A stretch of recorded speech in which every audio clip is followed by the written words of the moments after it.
Oh my goodness gracious me. 30 miles an hour, foot on the floor, 60.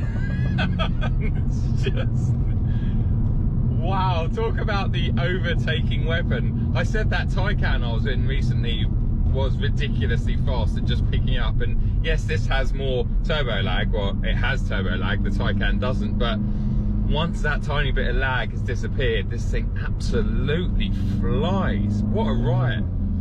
Let's just talk quickly about value for money, because a lot of people are complaining about how expensive these are, and they're not cheap. If you think of them as a hatchback, they're ludicrously expensive. They really are, as I try to avoid this massive truck from taking a gouge out the side of the car.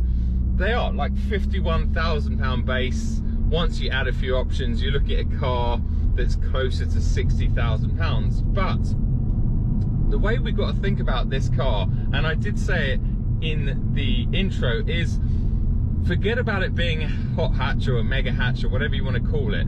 Think about it as a sports car. Think about it as a 420 horsepower, or in this case 500 horsepower with a DMS tune sports car that has exceptional grip, exceptional chassis control, practicality. You know, 4 seats in here. Yes, it is just an A car, so it's not massive, but you've still got the hatchback practicalities. You've got all of that for £50,000.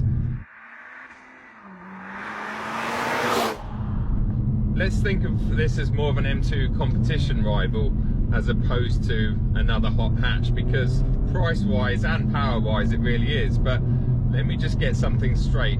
On this sort of road, especially in the wet, I wouldn't see which way this car went in a little chase. I just wouldn't. It has so much ability, it's unbelievable.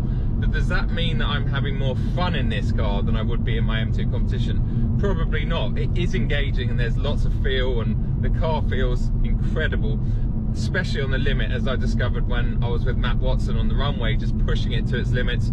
With its drift mode, you can get it to go sideways, and it feels nicely equal bias, I guess. The front and rear axle, you get nice slides going, so it is engaging, but it's not M2 competition engaging. And you obviously can't get a manual gearbox in this. That comes with an auto only. Talking of the auto box, it's a very, very good gearbox. It seems extremely responsive. The paddles themselves are lovely, and in fact, this cabin is just lovely. I have to say, I sometimes give Mercedes a hard time about their cabins, because I think sometimes they're all show and no go, by which I mean the plastics and stuff when you start prodding around aren't that great quality.